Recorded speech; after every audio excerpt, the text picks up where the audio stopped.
Bonjour tout le monde et bienvenue dans notre quatrième épisode de la CAN ADA. On se retrouve aujourd'hui encore une fois avec des invités d'exception, des invités qui sont probablement très heureux, d'autres qui sont un peu moins heureux, on va dire. Et aujourd'hui, on a toujours en face de moi la star de l'émission, Babacar. Hello, hello. À ma gauche, Walid pour représenter malheureusement l'Algérie encore. Représenté malheureusement, ouais. Ouais. Et en face de lui, nous avons un nouvel invité d'exception, Marc, qui vient représenter aujourd'hui l'Égypte. C'est notre Mohamed Salah de l'émission. Bienvenue. Je vais prendre ce titre, merci les gars. En fait, aujourd'hui, les gars, on va faire un peu comme d'habitude. On va discuter, débriefer de tout ce qui s'est passé. Je pense qu'on a eu quand même quelques surprises, quelques trucs inattendus qui se sont passés et j'aimerais que vous me donniez aujourd'hui votre avis là-dessus. On passera par la suite au pronostic des demi-finales. Donc, Babacar, toi, tu dois être quand même très Je fais satisfait. partie des heureux de cette émission. Très satisfait, je sais pas, mais content de la qualification de mon équipe. Bon, il y a des rassurants sur le match, même si, encore une fois, au niveau finition, je trouve qu'on a un gros problème, même sur les choix de certains joueurs, par exemple 6, qui se retrouvent tout seuls et qui décident de tenter l'exploit individuel plutôt que faire la passe comme Osimhen lors de son quart à lui. Mais bon, à part ça, quand même content de la qualif et gros match face aux Égyptiens. Exactement. On le rappelle, le Sénégal s'est imposé 1-0 contre un Mali, encore une fois, réduit à 10. Et comme tu dis, 1-0. Un petit 1-0 alors qu'ils sont à 10. On menait déjà. Ouais, franchement, c'est pas la meilleure performance qu'on ait pu faire, mais c'est quand même rassurant, tu vois, comparé au match contre le Soudan sur la volonté de jouer qu'a présenté l'équipe. Ok. Vous en avez pensé quoi, vous, de ce match ? Moi, ce que j'ai remarqué sur ce match, comme l'a dit Babacar, les tentatives d'exploit individuel qu'on a remarqué.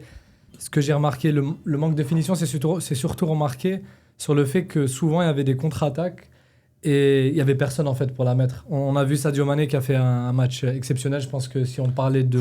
Un match, deux matchs, toute la CAN. Qui fait une CAN excellente. Et c'est ça, on a souvent vu Sadio Mané déborder sur le côté, réussir à avoir un joueur, deux joueurs. Il remet le ballon au milieu et il n'y a personne. Ouais, c'est vrai. Et il distribue. Franchement, il distribue beaucoup. Il distribue énormément. Je trouve que c'est ça un peu... ce qui fait la différence par rapport à certaines autres équipes, c'est que tu as quand même un joueur qui a beaucoup d'expérience, qui est un grand joueur et qui aujourd'hui peut en fait mettre en avant ses qualités pour le bien de l'équipe. Exactement. Je trouve qu'il joue énormément pour les autres, contrairement à d'autres joueurs. Contrairement à Mohamed Salah, je trouve. Doucement. Écoute. Sadio Mané, moi je le dis depuis qu'il était à Liverpool, c'est un joueur incroyable. Il a toujours fait tout pour l'équipe. C'est le gars où est-ce que quand c'était serré dans le match, celui qui revenait au milieu, celui qui prenait le lead, il prenait le ballon, puis il amenait toute l'équipe vers l'avant. C'est la même chose pour le Sénégal. En fait, quand le Sénégal s'est affronté vers l'Égypte en 2021 et que ça a brisé tous les cœurs des Égyptiens, le seul joueur qu'on avait tous peur de lui, c'était Sadio Mané. Ouais, a raison. Parce que... Mais en plus, toi, Marc, tu es un supporter de Liverpool. Donc, tu es égyptien supporter de Liverpool. Comment tu tranches le débat Mané-Salah, toi? Pour moi, regarde, ça a toujours été Salah, sans billet. Normal. Sans billet. Mais écoute, Liverpool ne serait pas rendu où est-ce qu'il s'était rendu avec toutes ces dernières années, juste avec Salah. S'il n'y avait pas Sadio Mané dans l'équipe, Liverpool n'aurait pas peut-être gagné le championnat anglais et la Champions League. Sadio Mané, pour moi, quand il est parti, Liverpool n'était plus la même équipe. Jusqu'à maintenant, on cherche un Sadio Mané et on ne l'a pas. Même quand Luis Diaz est venu, c'était pas la même chose.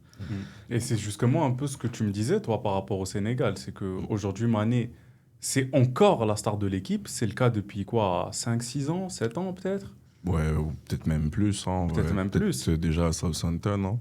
Exact. Donc, on se demande un peu comment on va... Parce que c'est un être humain, il vieillit. Effectivement. Donc, Bon, après, maintenant, tu vois, t'as quand même des jeunes, entre guillemets, dans la personne d'Iliman Ndiaye qui commence à prendre la relève. T'as Mbaye Mbaye aussi, tu vois, grand prospect pour l'avenir. Non, franchement, je pense qu'il y a de quoi remplacer Mané dans le futur. Après, évidemment, quand on parle d'un joueur d'une telle qualité, tu peux pas savoir si ses successeurs auront le même potentiel, ils vont atteindre le même niveau, tu vois. Ouais, je comprends. Mais si on repart un peu sur ce match de Sénégal-Mali, comme tu dis, c'est peut-être un peu plus rassurant parce que, voilà, il y a peut-être plus de maîtrise dans ce match, je trouve. Mais quand tu regardes un peu, moi j'ai regardé une stat qui m'a quand même assez effrayé. C'est qu'un Mali, même avec un rouge à partir de la 45e, la deuxième mi-temps qu'ils font, tu as l'impression en fait qu'ils jouent mieux en étant à 10. Ouais. Et à la fin du match, en termes de expected goals, le Sénégal est à 1,8, le Mali à 1,2. À 10. Ouais. Ça fait pas une grande différence. En fait, on attendait, je pense, sur la deuxième mi-temps, un Sénégal. Moi, personnellement, on en parlera plus tard au MPP, mais j'avais misé 3-0 pour le Sénégal. Et quand j'ai vu le premier but en première mi-temps et le carton rouge, je me suis dit, ils mettront les deux à la deuxième pour sûr. Après, ils ont montré aussi leur faille offensivement. Mais ce que j'ai retenu dans cette CAN, c'est que les matchs sont tellement différents, les équipes sont tellement différentes d'un match à l'autre que le Sénégal peut très bien revenir en demi-finale beaucoup plus fort et montrer justement que les failles qu'ils ont...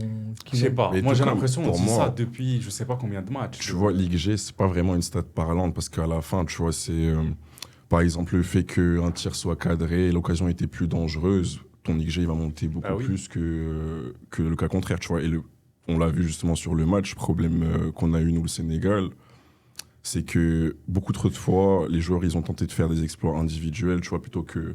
Je repense évidemment à 6, parce que pour moi, à ce moment-là, on met un 2-0. C'est très grave ce qu'il a fait. Tu peux te permettre de faire tourner, reposer certains joueurs pour le match d'après, tu vois, alors que tu es toujours seulement à 1-0 et à la 80e, en fait, tu n'es pas encore rassuré, tu vois, sur le fait que tu vas passer. Et aussi, surtout que plein de fois en contre, je trouve qu'on a eu du mal quand c'est nous qui les prenions sur l'aile droite. Mais bon, malgré tout, je trouve qu'on s'améliore de match en match. Je suis confiant pour la demi quand même, tu vois. Okay. Plus que c'était au 8e en tout cas, tu vois. Ah oui. Ouais. Ok. Ça. Ok. On rappelle quand même que même le but qui a été marqué, c'était pas flamboyant. Un petit cafouillage. Le gardien du Mali, d'ailleurs, très surprenant ce mec. Hein. But Cannes. Vraiment. Ouais. But Cannes, littéralement. Il relâche la balle tout seul, il laisse Iliman venir marquer. Et juste après, il sort des arrêts de fou. C'est ce que j'allais dire, les exploits qu'il a fait. Après... Le Mali, mec, ça représente totalement le football malien, je trouve. Ouais.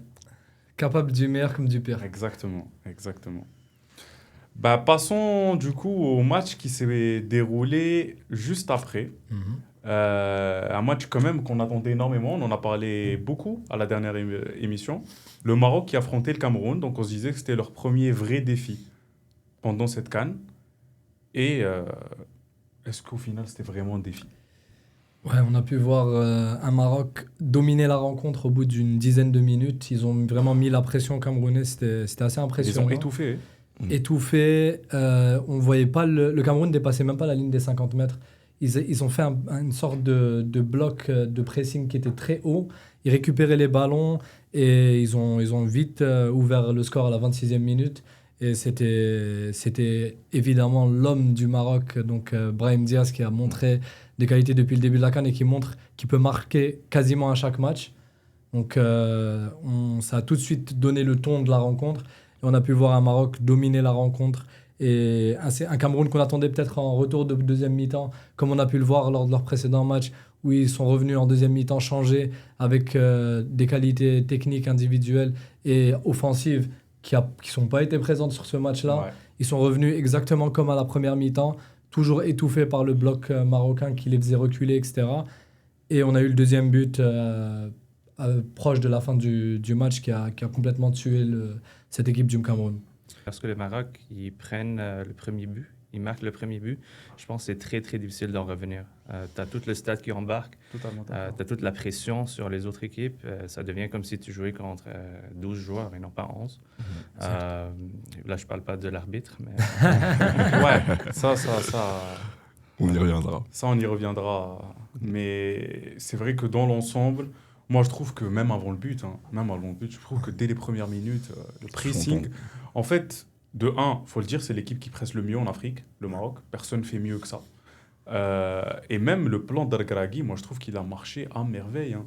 Ouais. Tu rentres en première mi-temps, tu joues avec une intensité très très élevée et tu plantes, donc tu marques et tu peux en marquer d'autres, mais bon, ça rentre pas forcément. Et deuxième mi-temps, tu changes complètement. Moi je trouve qu'en deuxième mi-temps, on a retrouvé un Maroc de la Coupe du Monde 2022. J'ai regardé aussi la possession. Première mi-temps, le Maroc, ils sont à 57%. La deuxième mi-temps, ils sont à 25%.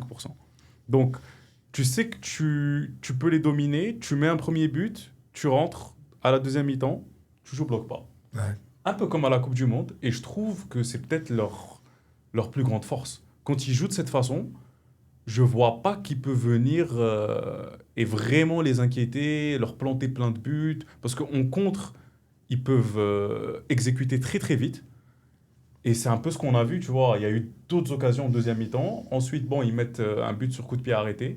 Et le match est totalement Et- fini. Moi, je trouve que le Cameroun n'ont pas existé. Ils n'ont pas existé. Non, pour moi, de fond en large, le Maroc, il a dominé le match. Sur la conservation de balles, comme tu dis, en première mi-temps, ils ont posé leur jeu calmement, sans pression. Tu avais l'impression que tous les joueurs étaient tout synchronisés. En tout cas, comme disait Marc, le public, tu sens qu'il y a cet engouement, cette ferveur dans le stade. Et je pense que ça joue énormément. Là, comme on l'avait dit, c'était le premier test pour le Maroc. Franchement, rien d'autre à dire qu'ils sont ultra favoris, je pense, après cette performance. Ouais. Pour le reste de la compétition, tous les doutes qu'on pouvait avoir sur les performances qu'il y a eu avant, ils ont répondu présent, même le Kaby, Ouais. que t'avais Qui a été c'est vrai, critiqué, ce que c'est j'allais vrai, dire, le c'est KB vrai. qui a sorti il un a très fait très grand Tout match. à un fait très bon d'accord. match, tu vois, fixation, tout ça. T'as encore Igaman sur le banc, qui pourrait revenir Qui est aussi. rentré Qui est en fin de rentré, match. tu Qui est vois, rentré en fin de justement. match. Qui a eu l'air très en jambes. Hein. Ouais, Moi, je ouais, trouve ouais. qu'il était Mm. vraiment en jambes, Bigaman. Première prise de balle, dribble, il court, il joue physique, il ramène des fautes. On sent qu'il veut revenir dans cette équipe. Vraiment. Ouais, Ouais. Ils veulent tous à gagner, c'est Ouais, chez eux. ouais. Moi, j'ai une question à vous poser. Est-ce que vous ne pensez pas que le Maroc a besoin d'un gros adversaire pour sortir son meilleur football? Ouais, c'est vrai. Mais est-ce que c'était un gros adversaire, le Cameroun, au final? Quand même. Je Quand pense même, que quand oui. même. C'est Plus que les autres. C'est juste que le Maroc a fait une super performance. C'est ça. Je suis assez d'accord avec ce qu'il dit. Peut-être que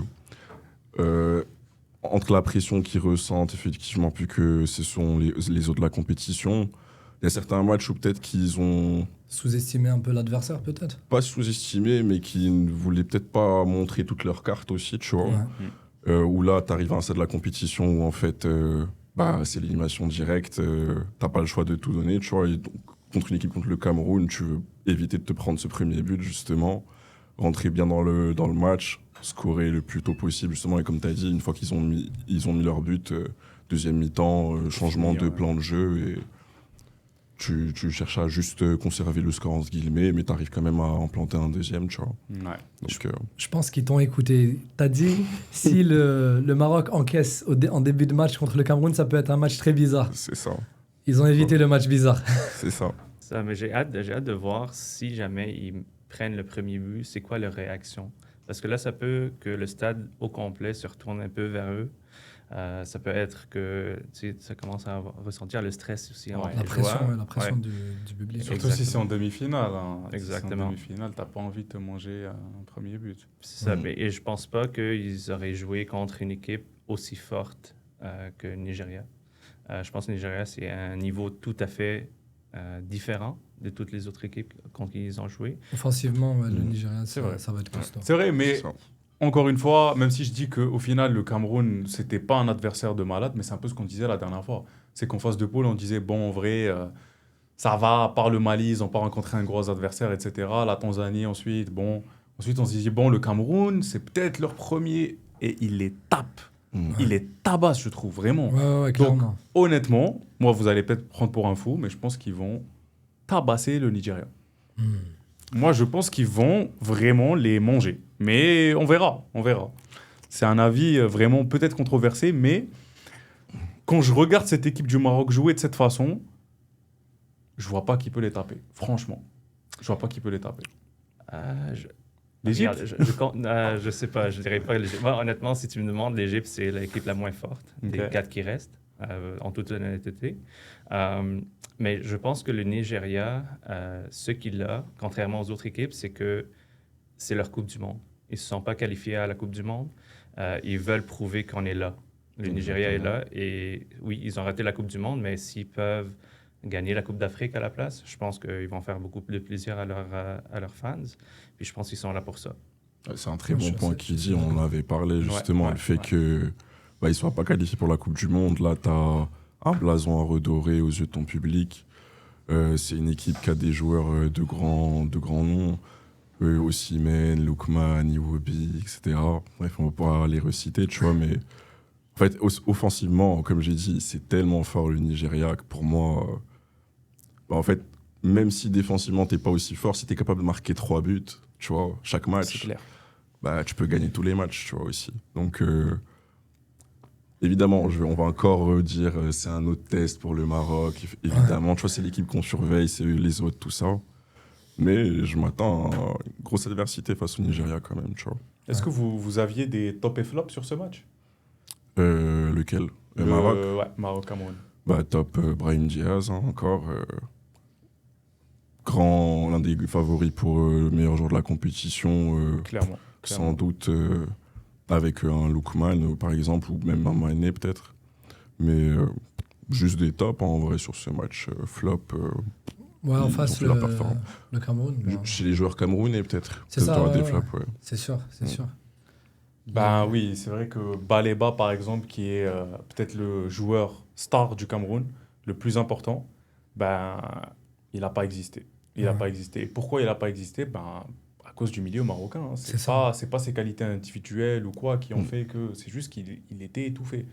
C'est pour ça que je trouve que le plan qu'a mis El Gharaghi, c'était... Même, Non, parfait. même Bemo, hein. Je pense qu'on peut mettre le flop sur toute l'équipe du Cameroun qui a pas réussi à faire face au bloc bas justement du Maroc et du jeu qu'elle a proposé finalement. Tout à fait d'accord. Mais je rajouterais quand même un top côté Maroc. C'est El Ainaoui. Ok. Moi, je trouve que c'est peut-être lui qui a le mieux géré sur ce match le milieu. Tu le voyais partout, en fait. Tu le voyais en attaque, en défense, il récupérait Ouais. des ballons.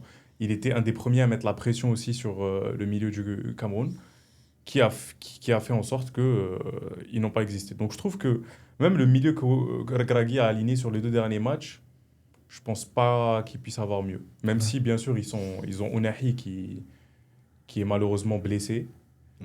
Mais est-ce qu'au final, t'en as vraiment besoin quand t'as un milieu aussi fort? Genre sur le banc aussi, t'as d'autres joueurs encore qui peuvent rentrer. Donc, Ouais. Bah, je pense que c'est justement, parler du match contre le Nigeria, c'est justement ces qualités au milieu qui vont faire la différence et qui nous ont manqué à l'Algérie finalement. Par exemple, exact. Et qui vont faire que ça va pas du tout être le même match et que ça va être... On disait que ça va être un test pour le Maroc, mais ça va être un test pour le Nigeria en fait.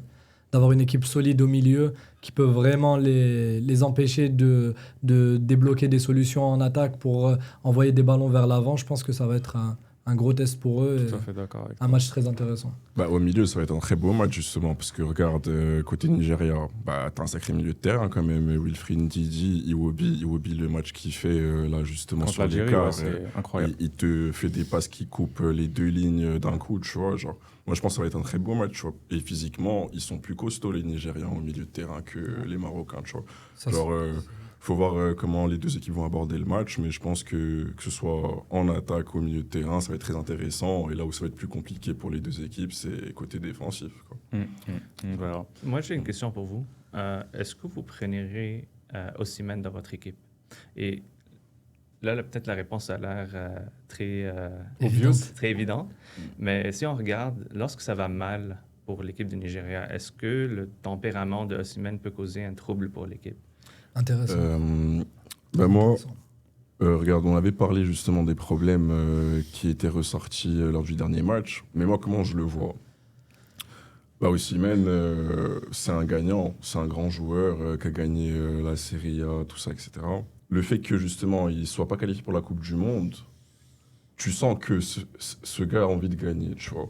Le simple fait, tu vois, pour moi, le deuxième but qu'il marque, lorsqu'il se retrouve face aux défenseurs et qu'il n'y a que juste le goal en face, en vrai, on connaît son talent, il aurait pu tout simplement tirer et tenter de marquer son but, tu vois, mais au lieu de tenter l'exploit individuel, bah, il fait la meilleure décision qu'il peut, bah, la passe à son collègue qui est juste sur le côté droit, et boum, but, parce qu'il veut la gagner, et là, il s'en fout, tu vois, ouais, je marque mon but. Ouais. Je veux que mon équipe gagne, et je pense que avoir un joueur qui a cette mentalité-là sur le terrain, bah, ça fait énormément la différence, surtout quand tu sais aussi le niveau de ce joueur-là. Genre, ça montre l'exemple au reste de l'effectif pour moi, tu vois. Moi, je suis d'accord avec toi. Surtout que c'est vrai que niveau tempérament, niveau caractère, c'est peut-être pas le top du top, quoi, parce que voilà, il a son caractère, il peut s'énerver, il peut s'agacer.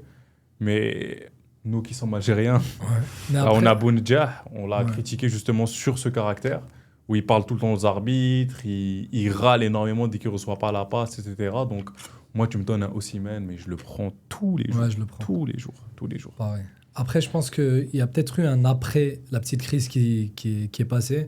Peut-être qu'ils ont réglé les problèmes en interne et que justement, là, c'est vraiment le jeu au service du collectif et au service de la victoire. Donc, à travers ce que tu disais et ce qui s'est passé pendant le match, le fait qu'il fasse la passe à ce moment-là, ça donne un petit peu le ton sur ce qui va arriver par la suite.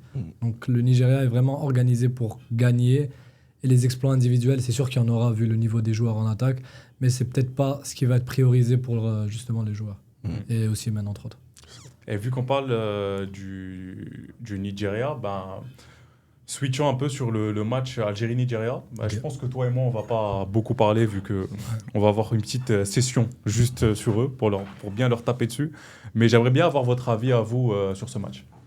Pour moi, l'Algérie, c'est une des grosses équipes. Et honnêtement, avant le match, je me suis dit, c'est vraiment un 50-50. Je ne pouvais pas dire, Nigeria serait favorite ou l'Algérie serait favorite. Après ça, j'ai été un peu déçu peut-être de la performance de Mahrez. Je m'attendais à un peu plus. Si ça va mal, c'est le joueur à qui on regarde. C'était C'était C'est le joueur. plus le cas depuis. Et là, je me demande, c'est quoi la raison? Est-ce que c'est peut-être une question de tempo, côté Saudi versus l'intensité que ça prend à la CAN? Ou c'est quoi de votre côté ou votre point de vue? C'est pourquoi qu'on se retrouve avec cette situation avec Mahrez? Moi, on peut pas mettre l'accent sur l'Arabie Saoudite parce qu'on en a T'as parlé. un contre-exemple Ouais. avec T'as Sadio le Sadio exemple de Mané Sadio qui- Mané qui joue là-bas C'est aussi. un bon point. Bah, au niveau de Riyad, je sais pas, écoute, peut-être que c'est aussi tout simplement la force de l'âge, tu vois, qui commence à avoir un Finito. impact sur lui. Mais là, je pense globalement, c'est plus déjà les choix tactiques qui ont été mis en place et, comme vous disiez, l'alignement aussi peut-être qui a été choisi.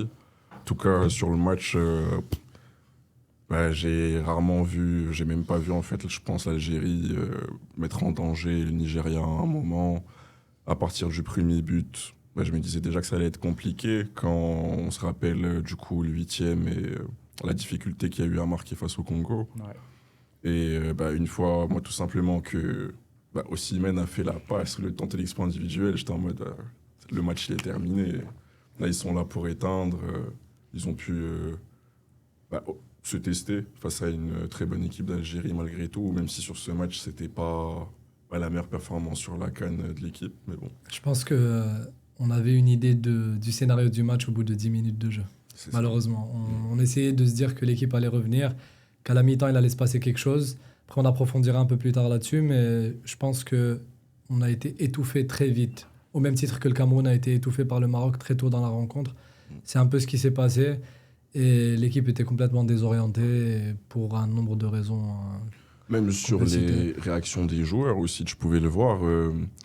Arrivé au 2-0, en fait, tu avais des joueurs sur le terrain algérien qui donnaient l'impression que c'est bon, c'était fini. Ouais, en fait, totalement, déjà. ils y croyaient plus. Ça se c'est voyait. ça. Ouais. Ça se voyait. En même temps, tu rentres avec un mauvais plan, ça marche pas. Tu attends d'encaisser 2 buts avant de faire des changements. C'est ça. Et le pire, c'est que Petkovic, on avait critiqué justement cet aspect de... Il choisit pas tout le temps la bonne formation, les bons joueurs à mettre au début, mais il faisait toujours les bons ajustements. Donc personnellement, comme il dit, au bout de 10 minutes, je vois le match, je sais que ça va être trop compliqué. Mais je me dis, c'est pas grave. À la 45e, peut-être il y aura encore 0-0, il va faire les ajustements. 45e, il re-rentre. Aucun ajustement, rien. Là, le même plan. Alors que pendant les 45 premières minutes, tu t'es fait rouler dessus. Tu t'es fait étouffer. t'as pas fait de passes vers l'avant. J'ai regardé le nombre de passes dans le dernier tiers offensif. Le Nigeria en a 90. L'Algérie, ils en ont 40. Ouais, C'est plus que le double.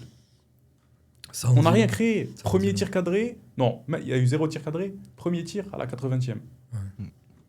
Non, je pense qu'il y a vraiment eu un déni de la part de l'entraîneur pendant le match qui a fait que ça a poussé à faire des changements juste après avoir encaissé le deuxième but. Et j'avais fait le comparatif la dernière épisode avec Belmadi qui regardait un peu le bateau couler. Là, Petkovic, il a un peu fait pareil. Et il a attendu vraiment que ça soit le chaos avant de faire quelque chose. Exact. Après, évidemment, même au niveau des joueurs, il y a beaucoup de choses à dire sur la gestion de certains postes et de comment les joueurs se sont placés vis-à-vis de l'attaque nigériane. Mais je pense que rien n'a fonctionné pendant ce match pour l'Algérie. Ça a été vraiment Et de l'autre chaotique. côté aussi, il faut bien sûr louer les qualités du Nigeria. Vous l'avez dit. Ouais, bien sûr. Ils ont su mettre la C'est une pression. équipe formidable, honnêtement. Quand tu presses aussi bien offensivement, même si j'ai dit que le Maroc, c'était l'équipe qui pressait le mieux, mais le Nigeria, ce qu'on a vu sur ce match aussi, c'était C'est fou. impressionnant. Ouais. C'était Et impressionnant. un grand aussi, Melik, Exact. qui aimait nous rappeler son niveau, sa qualité De de la tête. tête, exact. Ouais. Ah, voilà, encore, ça Encore. a frappé. Et moi, je vais encore reparler du fait qu'il montre l'exemple à ses coéquipiers lorsqu'il prend la décision de faire la passe au lieu d'aller tenter l'exploit individuel. Parce que durant cette compète, j'ai trop vu de joueurs, justement. Je comprends, à leur place, évidemment, tous, on aurait aimé mettre le but de L'Kabi au premier match, tu vois.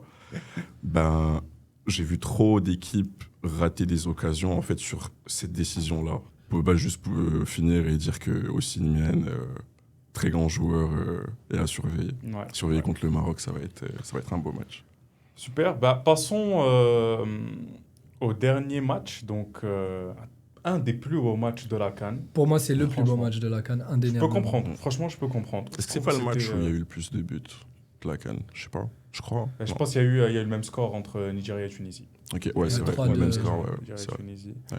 Mais oui, Égypte, Côte d'Ivoire, 3-2 pour l'Égypte. Je pense que c'est un peu le match qu'on aurait aimé jouer, dans le Ouais. sens où on s'attendait à un scénario qui allait ressembler à celui-là, deux équipes qui jouent, et un match avec beaucoup d'intensité des deux côtés, équilibré, et finalement c'est vraiment pas ce qu'on a eu, et c'était l'Égypte qui a montré une performance vraiment...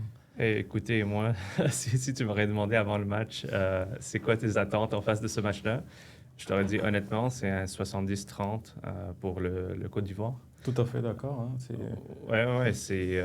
moi, j'étais très, très surpris de la performance des Égyptiens. De deux, je pense aussi le fait qu'on a marqué un but rapide, ça a complètement changé le plan. Ça a galvanisé l'équipe, on dirait que... Comme a dit Stan par rapport à ça. Je sais pas si tu as vu ce qu'il a dit. Il a dit l'Égypte a mis 3000 ans à construire des pyramides et 2 minutes à faire tomber l'éléphant. Excellent. Vraiment pas mal. Ouais. Franchement, en 2 minutes, tu leur mets un but. C'est Ah. fou contre l'Égypte en plus. La défense, c'était... Ouais. Et le pressing du côté des Égyptiens depuis le début du match, c'était incroyable à voir. C'était quelque chose qu'on n'a pas fait durant les matchs avant ça. Le fait que Marmouche, depuis la première seconde, il a fait comprendre aux défenseurs de la Côte d'Ivoire qu'il n'allait pas avoir un match facile, ça leur a rentré dans la tête. Après ça, il marque le premier but. Puis après ça, l'Égypte, c'est exactement ça le plan de match qu'ils voulaient.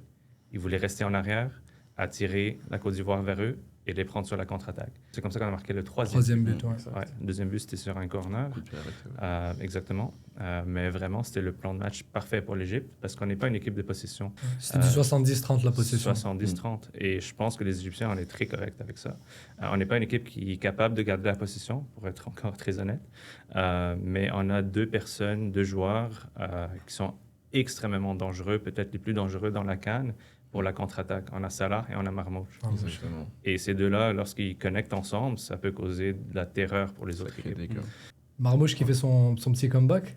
Ouais. Qu'est-ce que je vous avais dit Marmouche. Qu'est-ce que je vous avais dit Ouais. Je sais J'avais qu'il annoncé est- ça s'était Ouais. foutu un peu de ma gueule parce que sur le dernier match, c'était pas trop ça, Marmouche, mais c'est un joueur formidable. Et comme ce que je disais la dernière fois, c'est le rôle que le coach lui donne dans ce tournoi. Moi, j'adore le voir dans ce rôle-là.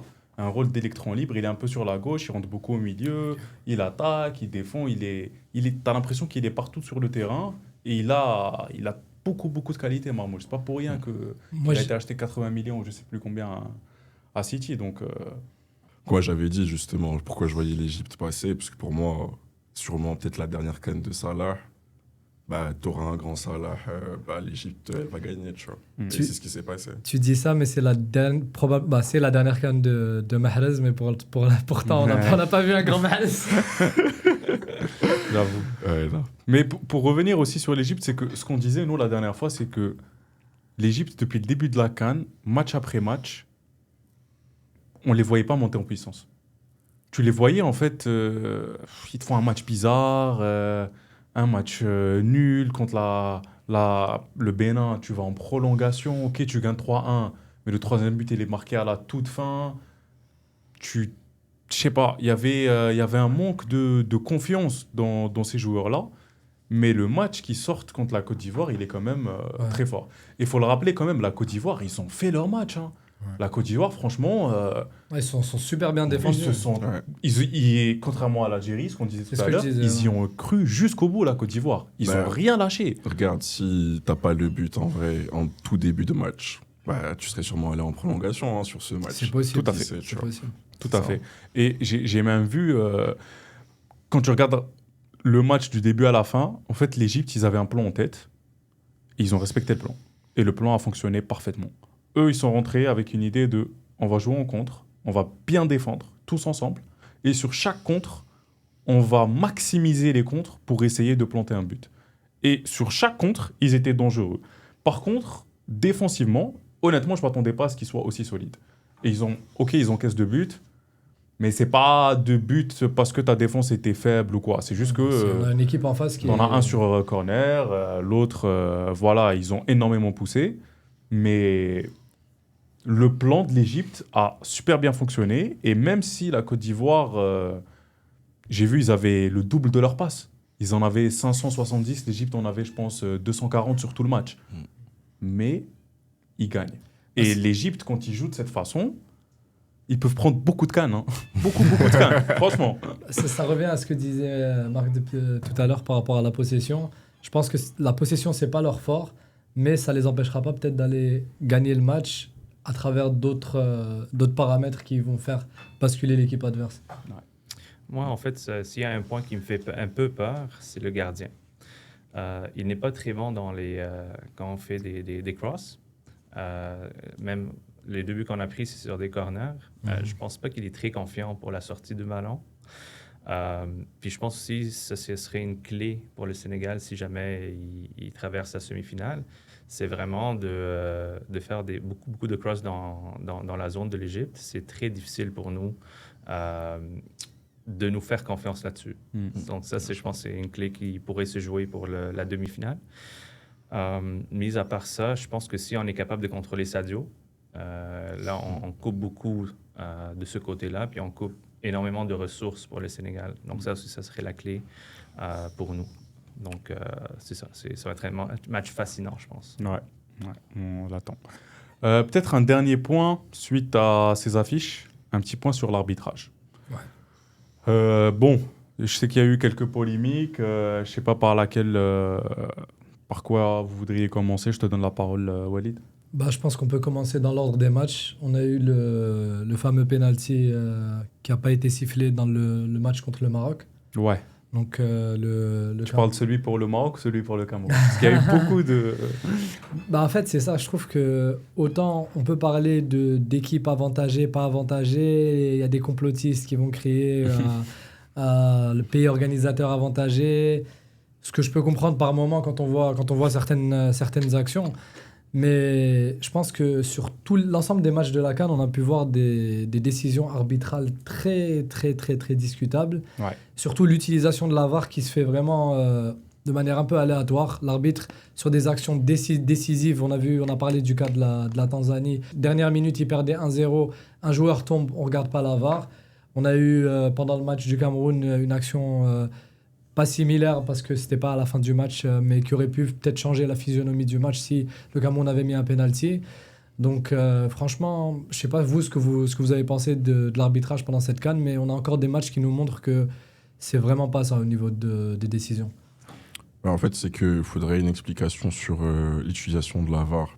Genre, je sais pas, mais il me semble qu'à un moment, ils avaient parlé de faire le même système un peu, tu vois, comme au tennis, genre, où tu aurais un nombre de challenges, donc d'utilisation de la VAR, et que l'équipe puisse le demander. Sauf que là, en fait, comme tu as dit, des fois sur des décisions qui peuvent changer le cours d'un match, tu décides de pas aller observer la VAR, alors que pour une faute, entre guillemets, pas autant décisive, là, tu vas aller la regarder.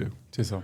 Donc sur ça, il faudrait peut-être plus de transparence sur comment tu prends la décision de si l'arbitre va regarder l'arbitrage vidéo ou pas. Mais je peux comprendre en tout cas, oui, que sur certains matchs, il y a eu pas mal de décisions qu'on peut dire discutables qui allaient en faveur de certaines équipes. Moi, dans le match Maroc-Cameroun, il y a 3 faits majeurs en soi. Il y a le premier, la première faute sur Saibari, qui va rentrer dans la surface, qui n'a pas le ballon. Il n'est pas loin de l'action non plus, mais il n'a pas forcément le ballon. Et le joueur camerounais lui marche dessus sans faire exprès, donc ça se voit. Qui fait vraiment pas exprès, juste il le suit, il lui marche dessus, voilà. Ça, honnêtement, c'est discutable, mais moi, mon point de vue, c'est que... La VAR devrait être utilisée. Même pas. Franchement, oui, c'est sûr que c'est à l'arbitre de venir donner cette décision, mais c'est juste qu'il n'est pas dans l'action.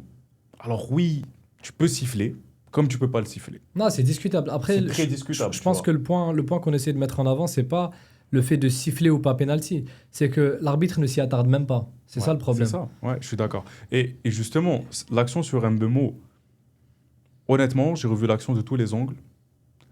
Je vois pas comment il siffle pas penalty. Ouais. Autant, j'ai défendu l'action sur...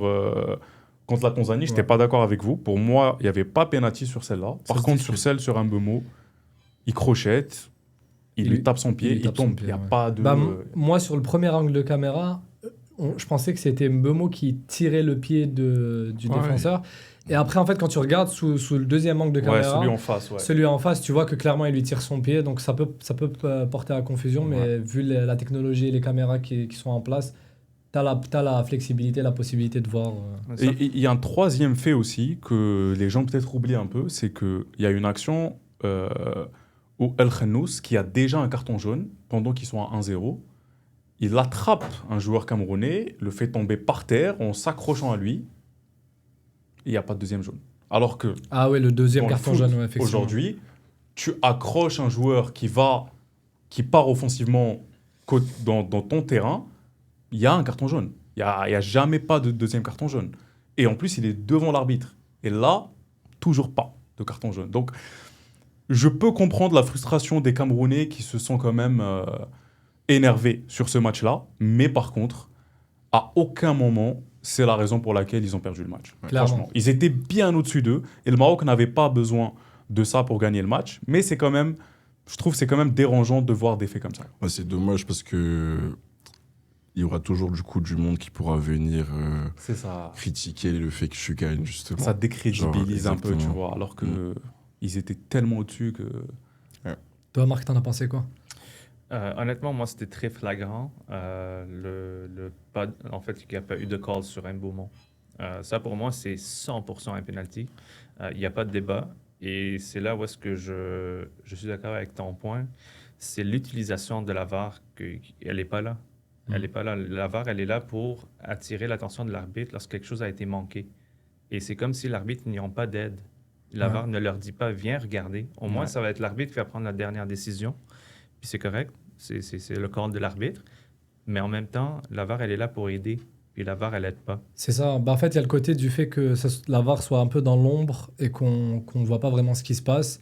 Est-ce que les arbitres de VAR sollicitent l'arbitre pour lui dire là, il y a une décision discutable, il faut qu'on check? Ou est-ce que c'est à l'arbitre de décider, de dire ok, là, on va checker la VAR? C'est vrai ça revient un peu à ce que disait Babacar. c'est qu'il y a eu un manque de transparence et de réglementation claire sur l'utilisation de la VAR. En tant que spectateur, peut-être que pour les institutions sportives, que ce soit la CAF ou quoi, il y a quelque chose qui est délimité, mais pour le spectateur, c'est très dérangeant parce qu'on n'a pas vraiment une idée du fonctionnement exact. Peut-être qu'il y a des éclaircissements qui doivent être faits à ce niveau-là. Oui, absolument. Et puis en plus de ça, moi, je mettrais beaucoup plus la responsabilité sur la VAR qui devrait appeler l'arbitre pour venir regarder l'action parce que des fois, peut-être l'arbitre n'a pas vu ce qu'on a vu Bien sur sûr. Exact. plein de 100%. replays. Nous, on a la chance de voir ça. C'est ça. L'arbitre l'a manqué. Alors, c'est à la VAR d'aller dire à l'arbitre, viens regarder cette action-là. Est-ce que c'est vraiment ce que tu as vu ou pas? Ouais. Puis Je suis c'est à d'accord. l'arbitre de prendre la décision finale. C'est ça. Après, on peut parler aussi du match de l'Algérie où c'est un petit peu le même scénario. C'est pas ce qui fait que peut-être que l'Algérie perd, mais on a eu un arbitrage qui était quand même très discutable, un penalty où il y a une main qui est plus que flagrante, où le joueur intercepte le ballon avec sa main dans la surface, presque comme un Main gardien de but. complètement décollée. Main décollée, et C'est le genre de faits qui peuvent changer un match quand il y a Clairement. 0-0 dans C'est un sûr. quart de finale de la CAN. c'est clair. Mais bien sûr, ça ne sera pas une excuse. On ne va pas dire Non, qu'on a non. perdu le match à cause de l'arbitre ou quoi. Là, Parce je pense... que voilà, En passant là-dessus, je veux juste attirer votre attention sur quelque chose. J'ai vu un certain angle, où est-ce que ça montrait que le ballon il a touché la cuisse du joueur et ensuite c'est allé vers la main. Ouais. Et là, je me dis, c'est peut-être à cause de ça que la VAR a pas... Alors oui, j'ai vu ça aussi. Par contre, il faut vraiment analyser la règle de la FIFA concernant justement ça. C'est que, tu vois, tu as des matchs où la main, elle est ici, le ballon tape sur ta cuisse, puis part dans l'autre direction. D'accord. Là, tu peux dire qu'elle est vraiment involontaire ou quoi. Mais dans une action où ta main, elle est là, et que ta cuisse, elle est là, et que le ballon part vers la surface, que ça touche ta cuisse avant ta main, dans tous les cas, le ballon allait vers la surface. C'est ça. Pour moi, ça anéantit quand même une action, tu vois. Clairement. Donc, que ça touche la cuisse dans cette situation ou pas, il y a une main décollée. Et je pense que, pour revenir sur ce qu'on disait, c'est le fait de ne pas checker la VAR. Tu vois, à la limite, s'il avait vu la VAR, et il avait pris la décision de ne pas donner pénalty au nom de cette règle, ça serait un peu plus passé. Discutable, les gens peuvent débattre, etc. Mais le fait de juste pas du tout voir la VAR... en fait, l'arbitre a réagi comme si c'était juste rien passé. Exact. C'est surtout ça. Il a complètement ignoré en fait le fait. C'est juste un peu dommage. Encore une fois, c'est pas du tout des excuses qu'on cherche ou quoi. Non, non. Mais encore une fois, on voit que la VAR est pas utilisée ou mal utilisée. Je sais même plus. Et les Franchement, cartons, on a eu le même problème Ouais. de distribution de cartons pendant ce match où tu as eu énormément de cartons qui ont été distribués. Après, il y en a qui étaient mérités, je dis pas. Non, oui. Mais en face, on a eu... Est-ce que tu as la stat du nombre de cartons qu'on a Je eu pense l'Algérie a eu 3 ou 4 cartons. 6, on me dit. Ok. C'est ça. Ok. On me dit 6 cartons. J'ai arrêté de regarder le match Ouais. aux Bah, 5 dernières minutes. c'est vraiment malheureux et on espère que pour les... Là, on se rapproche des demi-finales et de la finale. On espère avoir justement... Surtout, en fait, ce qui est bizarre, c'est tout ce qui s'est passé la veille. Je sais pas si vous aviez vu l'assignation les des changements arbitres. d'assignation d'arbitre et on enlève l'arbitre algérien qui est sur la VAR et on change avec l'arbitre sénégalais. Bref, il s'est passé plein de choses. J'ai jamais vu ça, honnêtement. Je n'ai jamais vu ça tellement proche d'un match. Peut-être qu'on prendrait la décision une semaine, 2 semaines avant le match, mais 24 heures avant le match, c'est très suspect pour moi. Même pas 24 heures, c'était genre le soir, Bah, la veille, vraiment la veille de la veille, où ils disent, OK, il y a un changement. Mais pourquoi? Mais la contestation est arrivée quelques jours avant, je pense 2 jours avant. Et après, le temps que ça arrive à la décision, ça s'est retrouvé, comme tu as Mais dit, quelques heures contestation avant. de quoi? Pourquoi ils contestent? Je comprends pas. Pour Qui a l'impartialité, C'était le Maroc. soi-disant, tu vois. Le Mais Maroc était Bah, pas j'ai vu d'accord aussi des que- sources qui disaient que c'était pas que le Maroc, apparemment même les autres fédérations ont contesté. Bah parce qu'en fait, là, on parle pas de l'arbitre principal de la rencontre. Un arbitre de VAR, c'est vraiment secondaire sur un match du Maroc. Je peux comprendre qu'étant donné les petites, les certaines animosités à certains endroits et les problèmes un petit peu qu'il y a entre les deux pays, on veut éviter certaines choses. Mais quand c'est l'arbitre de VAR qui a aucun pouvoir décisionnel sur ce qui se passe sur le terrain, pour moi, c'est un peu hors sujet, la vérité. Moi, je pense que c'était l'arbitre principal qui était un arbitre assigné égyptien. Ouais. Exact. c'est ça. Et le Maroc, ils ont dit, à cause de la rivalité nord-africaine entre le Maroc et l'Égypte, ils voulaient avoir un arbitre plus africain. Donc, je ne comprends pas la... Ouais, mais dans ce L'idée cas-là, vient de où? dans ce cas-là, si on part dans toutes les rivalités qu'il y a entre les différents pays d'Afrique et notamment les pays d'Afrique subsaharienne, par exemple entre le Mali, le Sénégal et certains autres pays, etc., on est fini. On arrête Je suis d'accord on arrête avec ça. C'est la Coupe d'Afrique, il y a beaucoup de pays qui sont rivaux. Si on se met à choisir les arbitres en fonction des rivalités qu'il y a, on s'en sort jamais au final. Exactement. Puis ça a l'air un peu mal des côtés des arbitres qu'ils acceptent ça. C'est comme s'ils disent « Ah, mais c'est vrai, vous avez raison, il y a une rivalité, donc là, on va changer l'arbitre. » C'est faux, ouais. C'est pour que ça soit passé. C'est la CAF qui choisit. Les arbitres, c'est juste, ils sont assignés, ils choisissent pas leur match. Donc c'est la CAF qui permet certaines choses. Et il y a énormément d'affaires qui se trament par rapport au président de la CAF. On va pas s'étaler, mais il y a beaucoup de choses qui se passent. Moi, par exemple, je suis assez surpris de Samuel Eto'o qui s'indigne pas de certaines choses. Ouais, c'est rare. Mais franchement, ça fait poser des questions. Ça fait poser des questions. Mais bon, On va après, rentrer c'est pas là-dedans. non plus un scandale ce qu'on voit ou quelque chose comme ça. Mais encore une fois, c'est vraiment pour prendre la chose de manière globale, pas s'attarder sur les matchs et sur le fait que des équipes ont démérité leur victoire ou quoi. Mais on prend le problème globalement. C'est des choses qui font pas plaisir à voir, quoi. Vraiment pas. Ok, pour finir avec justement ces quarts de finale, j'aimerais féliciter Babacar qui a eu un 4 sur 4 la semaine passée. Merci. Franchement, incroyable. Franchement, tu voyais le Sénégal passer, l'Égypte aussi, que nous tous ne voyions pas passer, c'est vrai. C'est ça. Et Nigeria-Maroc. Donc bravo pour ça. Merci. Petit point rubrique MPP, donc petit point quand même assez rapide parce qu'en gros, il n'y a pas eu de changement. Toujours les 3 premiers, c'est toujours les mêmes. Donc Massil, Big Moon, Sorba. Je pense qu'ils ont pris beaucoup d'avance par rapport aux autres aussi. Pas tant que ça. Ouais. Franchement, il n'y a pas beaucoup d'écart. Hein. Tu vois, entre Massil, Moner, Orba, il y a quoi? Il y a genre 100 points, même pas. On est sur 40 points, 70 points. Juste en dessous, il y a un certain double R qui a 1633. Ouais. Puis il y a chanceux 12 pronos, 1630. Okay. Ouais, et juste en dessous, on est dans les 1575. Il y a un certain Steeder à 1573. Franchement. Qu'on aura l'occasion de voir plus tard. Exact. Qui est peut-être derrière la régie. Mais bon, voilà. Donc, félicitations à vous. Ok, maintenant, on va finir avec votre analyse et pronostic des demi-finales. Donc, je pense que. Tu sais quoi? Moi, je vais commencer par Walid. Je pense que c'est des demi-finales qui sont super intéressantes. Comme on l'a dit par rapport, si on prend d'abord le Maroc-Nigeria, on a 2 équipes qui sont très fortes au milieu. On a vu le Nigeria faire un très bon pressing sur l'Algérie, presser très haut, un milieu solide. Et un Maroc qui fait la même chose face au Cameroun. Donc je pense qu'on va avoir une bataille au milieu. Je mettrai ma carte quand même sur le Nigeria parce qu'ils nous ont un peu traumatisés. Donc je pense qu'ils sont capables de faire la différence. Après, je pense que ça va être un match très très très serré. Ou une équipe qui prend l'ascendant tout de suite sur l'autre. C'est un peu les 2 scénarios que je vois. Après, je sais que je me mouille pas trop. Il faut se mouiller. Moi, j'irai quand même sur un match très serré. Ok. Et Nigeria qui passe. C'est ça. Sinon, Sénégal-Égypte, je pense que c'est encore plus dur à départager. Parce que moi, le Sénégal, ils m'ont pas convaincu sur le dernier match. Mais, alors que l'Égypte ne nous ont pas convaincus sur le début de la CAN, mais nous ont convaincus sur le dernier match. C'est ça. Donc, c'est fou. Ça va être la bataille Sadio Mané contre notre cher Salah. Il y en a déjà eu. C'est ça, il y a eu 2 fois cette bataille. Les 2 fois... Mais ça, c'est un peu le endgame, c'est la bataille finale. C'est ça. Ça me rappelle un peu Cristiano Messi. Mais c'est ça. Sur le niveau un peu plus... Sur le continent africain. Sur le continent africain. Exact. Un gaucher, un droitier. Donc, qui est-ce mais que tu vas passer? je pense que je mettrai ma carte quand même sur l'Égypte, parce qu'ils m'ont vraiment impressionné pour le dernier match. Ok, votre avis d'abord sur le Maroc-Nigeria? Maroc-Nigeria, match super serré. Je dirais honnêtement, je vais aller avec le Nigeria. Pour la simple raison que, encore une fois, ils ne se sont pas qualifiés à la Coupe du Monde.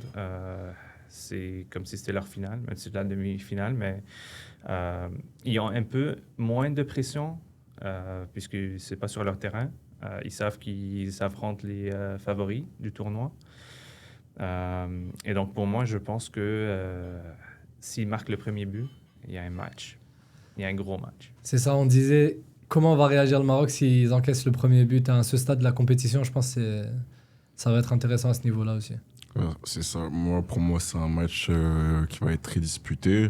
Je pense clairement que les 2 équipes vont marquer. Il n'y aura pas un 2-0. Genre des 2 côtés, ça va marquer pour moi. Maintenant, si je dois choisir un vainqueur, je partirai aussi sur le Nigeria en vrai, hein. Désolé à mes Maghrébi, mais je vois bien. En fait, je vois le Nigeria trop fort, moi, depuis un moment. Et Moi, je pense que vous sous-estimez le Maroc, franchement. Je pense pas qu'on sous-estime. Je pense que là, on Vous est. surestimez peut-être le Nigeria. Je pense que Changement. c'est le choc des titans. Donc, c'est des très, très grosses équipes. Le Maroc, ils sont arrivés en demi-finale, c'est pas pour rien. en fait, regarde, pour moi, défensivement, le fameux bloc bas dont on parlait, là, qu'il a mis en place au deuxième mi-temps, là, en face, mais t'as Lookman et Osimhen qui vont venir fixer, tu vois. Je suis désolé, hein, Mbeumo, très grand joueur et tout, mais c'est pas la performance de Mbeumo du dernier match qui les a inquiétés, tu vois. Genre, vraiment contre un Nigeria, Mais pour pourquoi? moi, Parce que justement, le Maroc a maîtrisé le match de A à Z. c'est pas le même profil de joueur, justement, tu vois. Pour moi, en fait, tu vois, la façon qu'a le Nigeria de jouer entre Osimhen et Lookman, oui, t'as un Hakimi qui va défendre sur Lookman, si tu veux, y a pas de souci. Mais je te promets que moi, les deux défenseurs centrales qui vont devoir surveiller Osimhen, ils me rassurent pas plus que ça, tu vois, pour le Maroc. Donc, c'est pour ça que je vois un très gros match et que je te dis que moi, ça me choquerait pas que le Nigeria passe Ok. sur un 2-1, 3-1, qui sait. Mais Moi, comment je vois ce match, je pense pas que Regragui va tenter ce qu'a fait la Tunisie, ce qu'a fait l'Algérie. Je pense pas qu'il va rentrer avec cette idée de défendre de A à Z. Honnêtement, ça m'étonnerait de sa part qu'il fasse ça. Et s'il le fait, pour moi, ça serait un gros risque. Moi, je les surtout vois contre eux, plus. hein. C'est ça. Parce que nous, la Tunisie l'a fait. Ils se sont mangés un 3-0. Ils ont marqué à la fin parce qu'ils ont décidé de enfin attaquer. Nous, on a essayé de faire ça aussi. On s'est fait laminer, franchement. Donc je pense pas que El Gragui qui regarde ce match et il se dit j'ai tout mon public avec moi à domicile et je vais rentrer pour défendre. Moi je pense qu'ils vont rentrer en mettant un pressing plus fort que celui du Nigeria. Ils vont leur en planter un ou deux ou je sais pas combien. Peut-être, je suis peut-être assez d'accord avec toi dans le sens où les deux équipes vont sûrement marquer. Mais honnêtement, moi je pense que le Maroc va prendre le dessus dès le début, se mettre à l'aise et peut-être en deuxième mi-temps, justement, repartir maintenant que tu as l'avantage. Là, tu peux remettre ta formation Coupe du Monde où tu défends et tu joues en contre. Et ça peut être très fatal. Ça Ça peut se être très peut. fatal. Parce que le Nigeria, ok, on a dit, ils sont très forts offensivement, leur milieu est très bon et tout. Mais défensivement, le Nigeria n'a pas encore joué contre une équipe qui est forte offensivement. On pensait que l'Algérie pouvait faire ça, mais le plan qu'a aligné Petkovic n'était pas un bon plan offensivement. On l'avait dit Bah, en fait, avant le match. on a vu sur les rares actions qu'on a eues sur l'Algérie que s'il y avait de la confiance et de la réussite, ça aurait pu aller au fond. Il y avait énormément d'espace, énormément de failles pour rentrer. C'est juste que l'équipe d'Algérie était déjà sortie du match. Du coup, ça Déjà marchait sorti pas. du match et on jouait avec Amora en neuf. T'as pas un vrai fixeur qui va venir fixer la défense, etc. Le Maroc, ils ont Igaman. On a parlé de, pardon, comment il s'appelle Kaby. El Kaabi, tu vois, ça commence avec El Kaabi. El Kaabi, ça fonctionne pas, tu fais rentrer Igaman. Ils ont des joueurs qui peuvent vraiment faire la différence, je pense. Et moi, c'est comme ça que je le vois, ce match.